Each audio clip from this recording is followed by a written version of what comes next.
Welcome to Mysterious Goings On. This is Alex Greenwood, your host. Thanks so much for sticking with me. I know it's been a while since our last show, but as I'm fond of saying, life is what happens to you while you're busy making other plans. I think John Lennon coined that one. Lots of things been going on. Not going to bore you with it now, because straight ahead we have an interview. I was really excited to get an interview with Scott Mickelson, also known as Mickelson, who is one of the hottest indie musicians on the scene today. He was Grammy-balloted for his last album called Flickering. He has done a lot of incredible stuff, and we're going to get to Scott in just a moment. I wanted to catch you up on a couple of things with me. Just a reminder that the sixth book in the John Pilate mystery series is in production. I'm working on finishing it up, getting it to my editor now, and I'm hoping for a Halloween release for Pilate's Rose. If you're new to the series, I picked up some new readers recently who said they really like it, and they bought the entire series. And I can prove they did it because I sold it to them. If you're listening to this show and you're enjoying this series, I appreciate you reading. And I'm excited to tell you that you'll have yet another edition of The Adventures of John Pilate in your hot little hands by Halloween. So let's shoot for that. Only a year late. What's the big deal, right? I'm excited to tell you that. And then after that, I've got some plans to move away from John Pilate for a little while, but not forever, but for a while. But we'll talk about that in a different show. Because today we're lucky to have San Francisco-based musician, artist, producer, singer-songwriter Mickelson on the show. And I'm going to just tell you a little bit about Scott before we get started, because when I had Scott, he didn't have a lot of time and we had to jump right in. He's on tour. He had done a date here in Kansas City after doing some dates in Chicago and I think Minneapolis and Omaha and a few other places. But anyway, we were really lucky to get him and talk to him. And I think you'll find his insights into the creative process, even if you're not a musician, interesting. If you're a writer, I think you'll find some parallels here. And Scott, incidentally, he doesn't mention in the interview, he did write a popular children's book a few years ago, but he focuses his time now on being a singer-songwriter and producer. And he has a new album he's going to drop, which you're going to hear about. And there's really cool. I have a version of one of the songs on the album that we're going to get to play in the interview. And Scott has cautioned me that this is probably going to get tweaked a little bit before the album comes out this fall. So it's a real treat for Mysterious Goings On listeners to get a chance to listen to Scott's or part of Scott's album. It'll be a little piece of history there, considering that it's not the final version. If you want to know more about Scott, go to Mickelson. It's Mickelson music.com. You'll find his bio there, but I'll just give you a little hint of that before we get to the interview. Through a career that spanned 5 full-length releases with his band Fat Opie, a struggle with a long-term illness, and a career as a fine artist, Scott Mickelson has persevered. And with his debut solo release, Flickering, Mickelson delivers his most critically acclaimed work. Of course, he's got a new one coming, so we'll see. Mickelson is singing the stories of those living their lives in contemporary America, as fragmented as it is. Flickering was on the 2015 Grammy-ballot in 2 categories, Best Folk Album and Best Roots Music Performer. Scott is well deserving of that, and I foresee Scott eventually getting that Grammy. But I don't want to jinx him any, and he's probably listening to this and rolling his eyes and wanting to reach through his iPhone or whatever and punch me for saying that. But I really think he's just that good. And I had the rare treat of being able to listen to his new album that is coming out this fall. He had just mastered it. I know he's going to tweak it a little bit, but I basically got to hear the entire album and I was blown away. So anyway, you can find out a whole lot more about Scott on his website at mickelsonmusic.com. But right now, why don't we hear from the man himself? Ladies and gentlemen, my interview with Mickelson. Welcome to the show, Scott. Thank you for having me. Yeah, so new album coming out. Yes. Let's get right to it, shall we? Okay. It's a Wondrous Life, is that right? A Wondrous Life, yes. It's a line in the opening track. It's for me, it's a bit of a departure because a lot of my songs have talked a lot about struggling and persevering. And with this record, I feel like things are going much better in my life, and it's a little more optimistic. And even though it's slightly tongue-in-cheek, I thought that was a good new approach for this next cycle of my career. Well, it's interesting. I'm a big fan of Flickering, your last album, which got you on the Grammy ballot. Mm-hmm. Congratulations on that. Thank you. Who knows what this will bring? Let's not try to jinx it, though. Yeah. But I'm such a huge fan of that sound of yours, which is so distinctive. And I've been privileged to get to listen to about 99% of the new or 95% or whatever of the new album.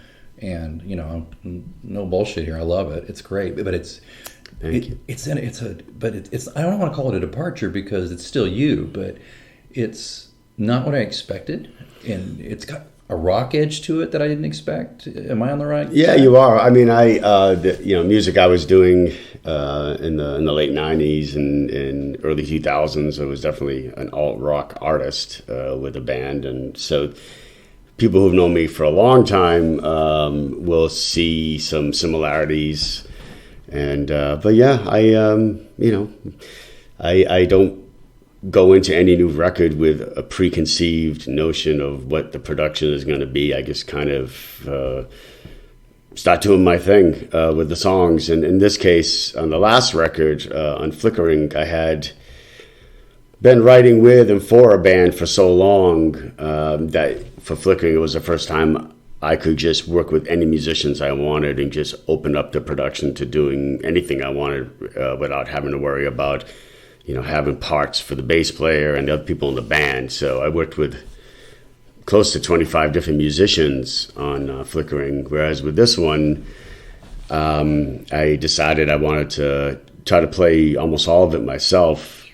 And mostly, it's not like an ego thing. A lot of it was that because I'm very busy as a producer now, I have a limited time on when I can work on my stuff. So the idea of, I was thinking, trying to schedule more singers and other people, in the time it would take me to schedule it, if I had a couple hours, I could just lay it, so, and I like the technical challenge. And so I used the drummer named Frank Reyna, who I played with in the 80s, believe it or not. And he's the best drummer I've ever worked with by far. He was Scott Weiland's drummer, and he's played with all kinds of people. Oh, wow. And so I was playing a show in LA, and I asked if I could crash at his house that night. And I realized, he has a drum studio. I mean, that's what he does for a living. So I said, well, I'm here. Why don't we lay a couple tracks? And then I flew him up, and he laid all the tracks. So that was just really great. And it set such a great foundation for the record. And then the only other artists I have playing on it are the musicians. I have Dennis Anetta, who played on electric guitar on Flickering, and he's been playing with me live for the last couple of years. He's a good friend. And then I had a piano player who I've used in the studio for other clients, do a couple of piano tracks for stuff that was more like real piano playing. I play all the piano on the other stuff, but when I do the liner notes, you'll know the two that he does. And then, of course, I didn't play horn. So on one song, there's a trombone and tuba, which are both played by Luke Curley, who I used on Heads Too Small. On Flickering. Yeah, on Flickering, yeah. Yeah, I love that. I love how you're not afraid to go to those forbidden instruments. I mean, you play the banjo, you have tuba, trombone. I mean, that's not the usual fare. I guess. I mean, I guess in New Orleans it is. I mean, I just grab what I want to use at the time. On Flickering, I wrote, I think 7 or 8 of the tracks I think were written on banjo, and the other ones on guitar. Where on this one, I think there's only 2 banjo songs, and the rest is I wrote on guitar, so it's different. I think that's why I took that away. That there was more of a rock edge to it, because it's more like you're sprinkling some banjo into this one rather than leading with the banjo. Yeah. Is that fair to say? Yeah, the songs that have the banjo, I wrote from the banjo. Yeah. It was never an afterthought. And also, I think because I've been producing so much since Flickering and having to do electric guitar on my clients' records, I guess interested in playing more electric guitar. I do like doing it. I just don't do it that often. But I certainly like tracking it and arranging, electric guitar. Yeah. So, well, from a creative standpoint, that's one of the reasons we're excited to have you on the podcast here. But from a creative standpoint, I'm always curious, and pardon me if it's a little hackneyed of a question, but It's okay. You're from the Midwest. Thank you very much. I appreciate that. And by the way, we're recording this at my home in Kansas City because Scott's been touring Chicago and Omaha and a few places. Yeah. So, but I was going to ask. I know a lot. You get this kind of question a lot, but just because a lot of our listeners are really into the creative process, so is it lyrics first? Is it music first? Does it change? For me, it's always music first, and I usually work out some riffs or chord progressions on an instrument and then start screaming out melodies. And when I feel like I have a melody and a chordal progression that's working, I go into whatever notes I've scavenged and collected. And I don't really sit there and say I'm going to write a song about this or a song about that.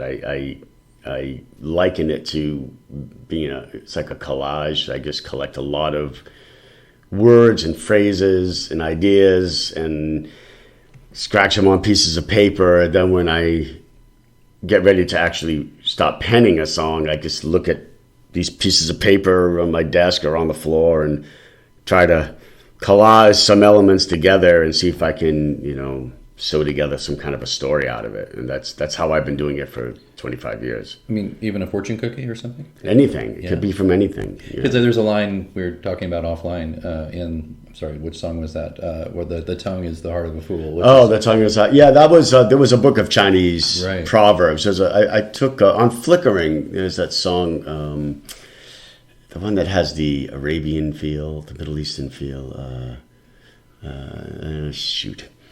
But there's a couple of lines in that song that were from the same day. I was mixing Flickering in tiny telephone studios in San Francisco, and like in the bathroom or somewhere that they had a book of Chinese proverbs, so I scratched them down. But yeah. I like that, and I think your listeners. It's interesting because there's some people who they don't really listen to the lyrics, which surprises me because, well, of course, I'm a writer, so I'm into the lyrics big time. But I have friends who are like, I don't listen to lyrics. I don't bother with them. But I think listeners who check out Scott's work will note that there not only are there lush melodies and these wonderful layers of musicianship that are fantastic, but the lyrics are right there with it, and that's why I am confessing to be fascinated by your process, because you say to me, I start with music, but to me, I'm sitting here hearing it and I'm going, no. He surely had this idea for this song, these lyrics. He wanted to say something, but that's totally not it, huh? No. And as a matter of fact, I don't, a lot of times I really don't know what the song is about till much, much later. And when I usually, it takes me a while to even figure out how to introduce a song, as to what it's about, because I'm still trying to sort it out myself. That's. Does a song continue to have a life as you tour? Does it change at all when you play, or do you pretty well keep it the same? I may change phrasing, and by the time I play any new song live, I've probably played it 40, 50 times at home just to memorize it, and I don't really think I changed it that much. No, I don't think I rewrite things. Yeah.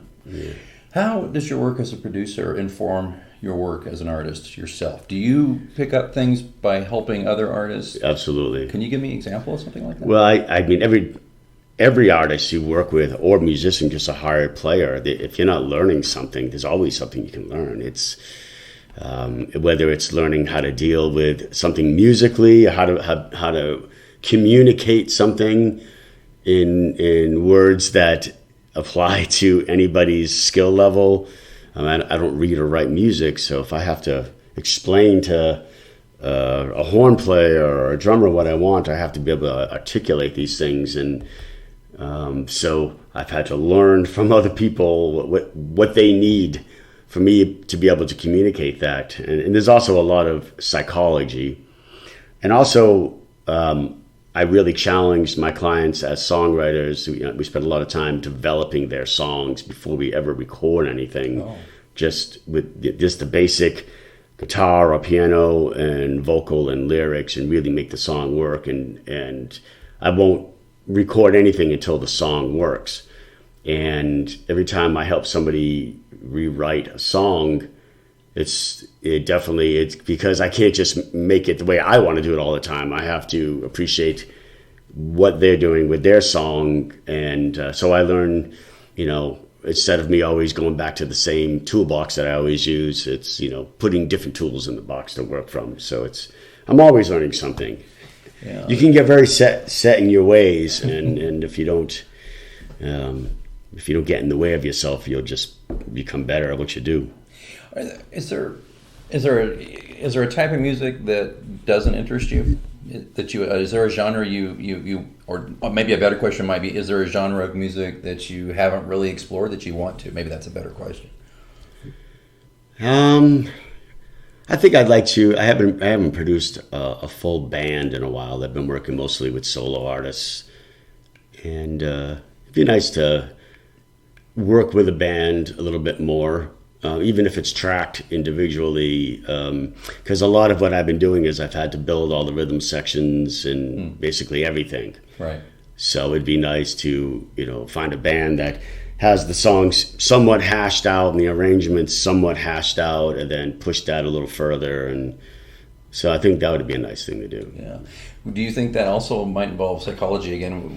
All psychology. Is the producer's role also kind of with a full band as referee as well? It's everything. Yeah. It's all. I mean, I would say 80% of it is psychology, and it's you got to be really careful because we're all sensitive, And I've been on the other side when being produced and been offended and hurt, and so I try to be thoughtful about that. But yes, there's psychology in bands. I mean, I was producing a band in LA a few years ago. It was on Aslan Records. It was actually a Latin jazz band, a bunch of 20-year-old know-it-alls. Aren't they all? And the piano player and the drummer used to tour with the Beastie Boys, so they were very confident. But they had never recorded in a 24-track recording studio, and they were great live, but they had not had the experience of doing it in the studio. So that was really trying. And you find, at least in that situation, one player saying something to you and another player saying, and they're like using you as the hub, right?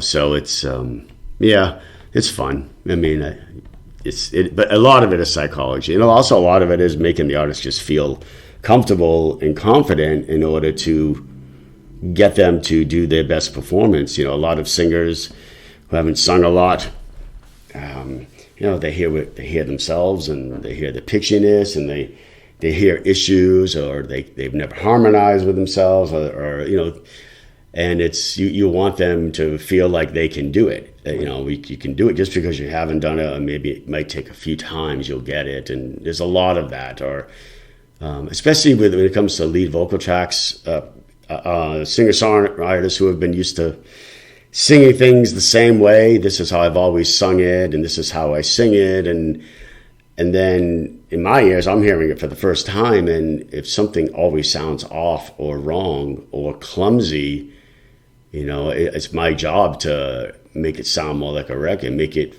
more fluid, and it can be very challenging for a singer to all of a sudden sing something differently and learn it a new way. So those kinds of things need to be handled very cautiously. Sure. I think this would be a great time. You've been kind enough to let me play a track, right, on the show. What are we going to... Why don't you introduce the track for me real quick? Crazy is the only place for a saint. Yeah. All right. That's coming up, and that's we're going to play Crazy is the Only Place for a Saint from A Wondrous Life by... Just Mickelson. Mickelson. Yeah. Yeah. And he's not the golfer. Mickelson. We'll be right back after the song. Give it a listen.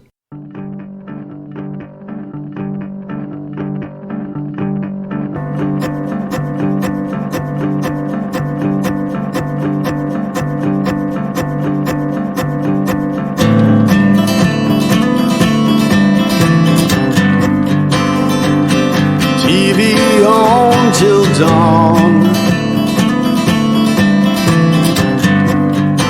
channel up, volume down,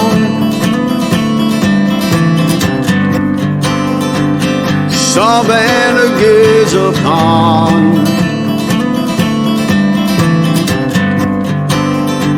when there's no one else around.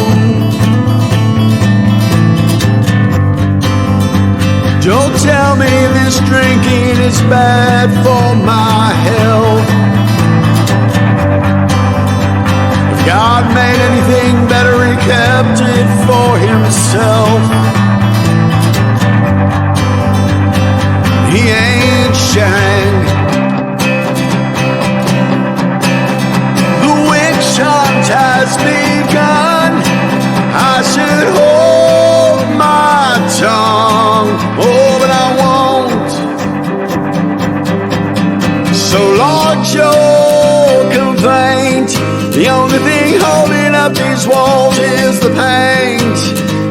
Crazy is the only place for a saint.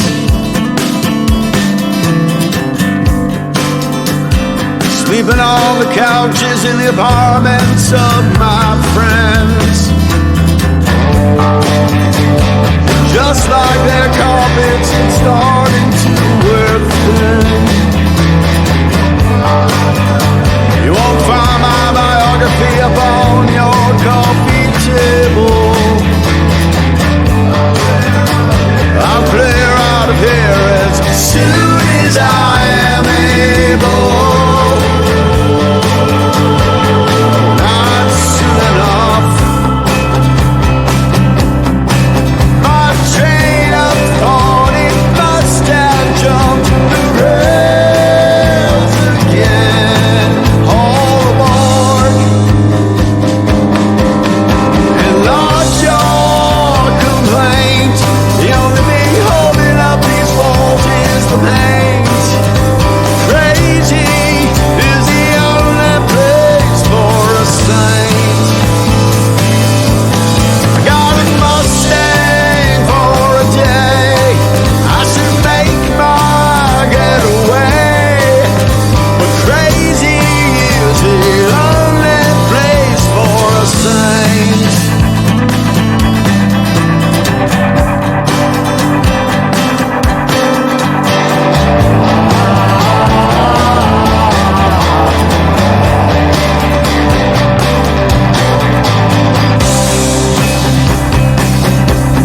I was left in the open for too long, they say, but was smoothed by years of use.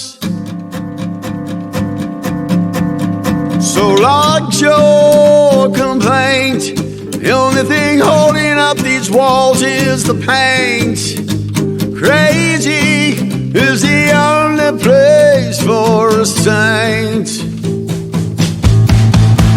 Crazy is the only place for a saint. Crazy is the only place.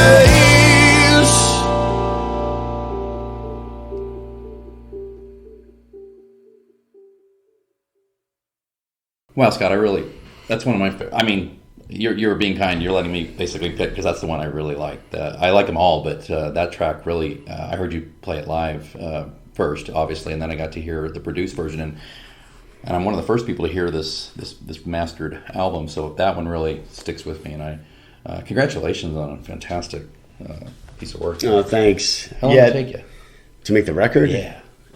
From the actual writing of the songs kind of began after Flickering, so 3 years.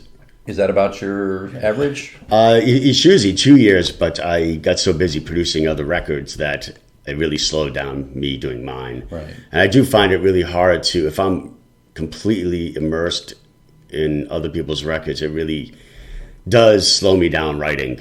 It really cuts into it. Yeah. I was doing a record in 2015, and I just didn't write anything the whole time because I was working with one artist all the way through his record. And as soon as that record was done, I wrote half of these songs, like, very quickly. So it's hard for me to, it's only so much brain space, you know? And tell me about it. Yeah. I mean, I'm at the point now where I need to really start writing my next record because I'm already I've been working on these for years and performing them. So, I mean, solo, but not with the band yet. Well, and I don't want to keep you too much longer. I know you're busy. You've got a lot of things going on, but I wanted to ask you just about one side of the business that trend, and that's the thing that a lot of our writers who listen to the show will be interested in. There are parallels.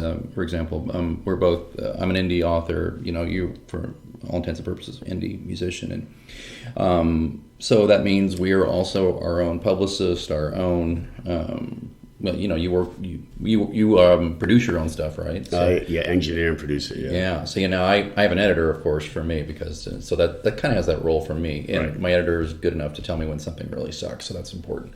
But I was gonna. The only thing I can liken to touring is, of course, doing a book tour, which I've done. A couple book signings, things like that, and just gave me a taste of what it must. How horrific a real full-fledged book tour must be. Going city to city and sitting behind a table and signing and then reading and. Yeah, that sounds awful to me. So I'm curious about the state of music today. So you tour to make a living, correct? Yeah, I would say I made almost 50-50. Half of my income was from touring and half was from producing. But I think this year it's going to be more on the producing side, at least the way it looks now. Well, is the business changing from when you first started? Well, from when I first started, there used to be a record business. There isn't a record business anymore. Yeah. So it's really changed. People don't buy records anymore. So there's not, there is no record business. It's really changed. It's all Spotify. Yeah. So I used to, if you couldn't make a lot of money off of club doors and that kind of thing, you could bank on merchandise and selling CDs and things like that. And no one buys CDs because it's a dead medium at this point. So you hope people buy T-shirts and other things, and it's just really, I've seen the contrast between last year and this year. People are buying much less, even for the most part. Is that a cycle, or are you worried that it's a trend? I know I know it's because people look at your cars, look at your computers. No one's buying CDs. There's no CD players anymore. Yeah, that's true. So I mean, I'll do some vinyl, and there are downloads. But again, why would anyone want to buy music if they can just hear anything they want at any time for free on Spotify? So I think that was the last nail in the coffin for the music business, personally. Oh, yeah. And people still need to make music, and there are still production costs. And fortunately for me, I can make my own, but there are still mastering costs and other costs involved. And it's not like you used to make your CDs, and after you sold the first 10% of them, you've covered your costs or whatever. Those principles don't really hold up anymore, at least in my world. So going forward, though, you have no plans to stop, right? This is what you do, right? So yeah. I've been trying to quit since I was 17. So I'm glad you didn't. I really am. Do you have another tour lineup? Or as we're speaking now, it's early August 2017. So I know you're just getting back off kind of a short tour. Are you going to tour again anytime soon, or what are you going to do? I think I have a couple of dates in October and in November, one in the Northwest and in the Southwest. I'm not sure if I'm going to turn those into tours. Right now I'm a little tired, and I need to, when I get back to San Francisco, I need to make a couple of videos and do my album art, and kind of, I have my record release show in November. So I need to kind of stay local and focus on all the other elements that go along with the new record. And also I have a lot of clients who have been patiently waiting for me to mix their music and do their stuff. So yeah, I the way I'm feeling at the moment, I'm not dying to get on the road in the very near future, unless a great opportunity comes along. But I've done a lot. The last 5 years I've been really touring a lot, and Yes, yeah. He's got the fatigue going. That's for sure, guys. Hey, Scott, this is great. Where can people find you and your music online and everywhere? Mickelsonmusic.com, and that is my website. And then from there, there's links to everything. The new record the way it looks now, I'll be releasing it in November, but I'm not really sure. I think the best thing to do is check my website, and I don't know, the traditional thing of I'm going to put it on iTunes and now it's released. I'm going to think a little bit more on how and what releasing a new record is these days.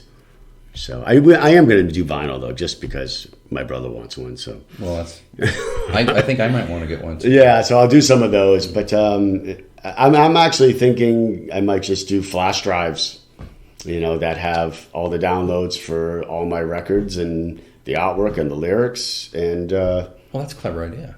Yeah, and T-shirts and.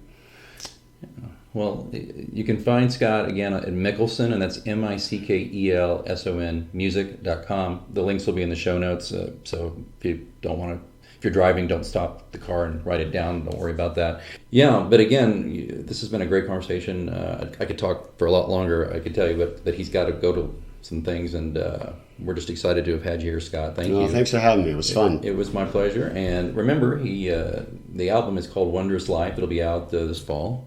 Just stick around his social media. You're also on Facebook and Facebook, Instagram, all that stuff. Yeah, just if you go to my website, all those links are on the front page. Yeah, and remember this guy was on the Grammy-balloted for the previous album, Flickering, which is fantastic. He was up for Best Folk Album and Best Roots Music Performance. So this guy's got some cred, and I hope you enjoyed the song. And thanks again, Scott, for letting us play it. And I think if can I just play out a snippet with another song? Sure. Not the whole song, just a snippet. Yeah. Which one do you think would be good? A lot of people like No Such Luck.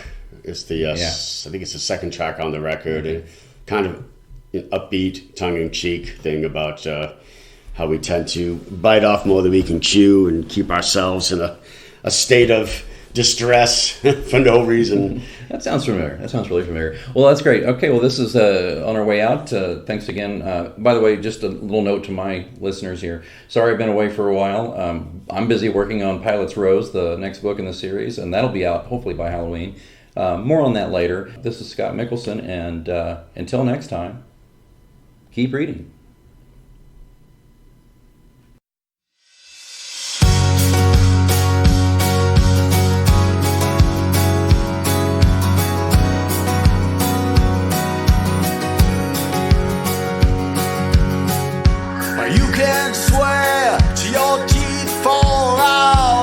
You got it all sorted out against all boardroom opinion. Nothing is wasted in this tiny nearly covered man. I'm doing all I can to accomplish your mission, but you move a mile a minute. Ticking. But no such luck. Don't buy the trailer if you can back it up.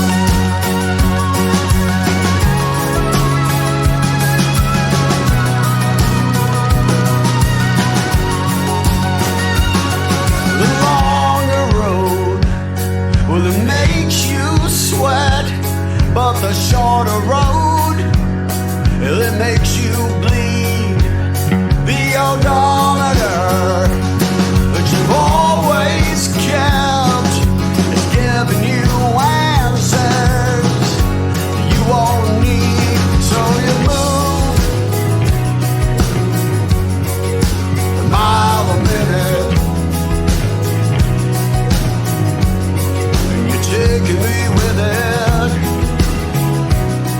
You need to park, but no such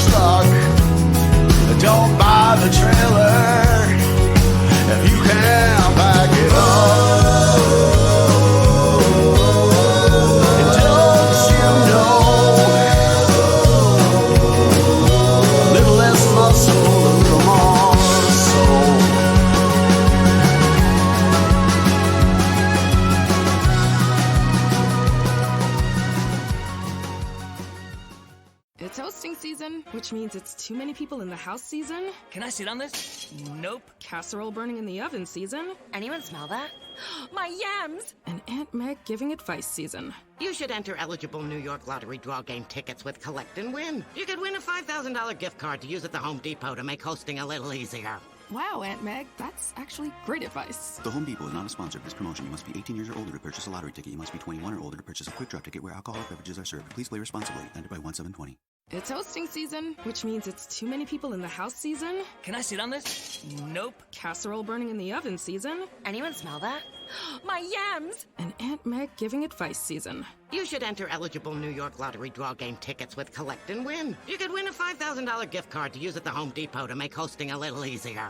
Wow, Aunt Meg, that's actually great advice. The Home Depot is not a sponsor of this promotion. You must be 18 years or older to purchase a lottery ticket. You must be 21 or older to purchase a quick draw ticket where alcoholic beverages are served. Please play responsibly. Entered by 1/7/20.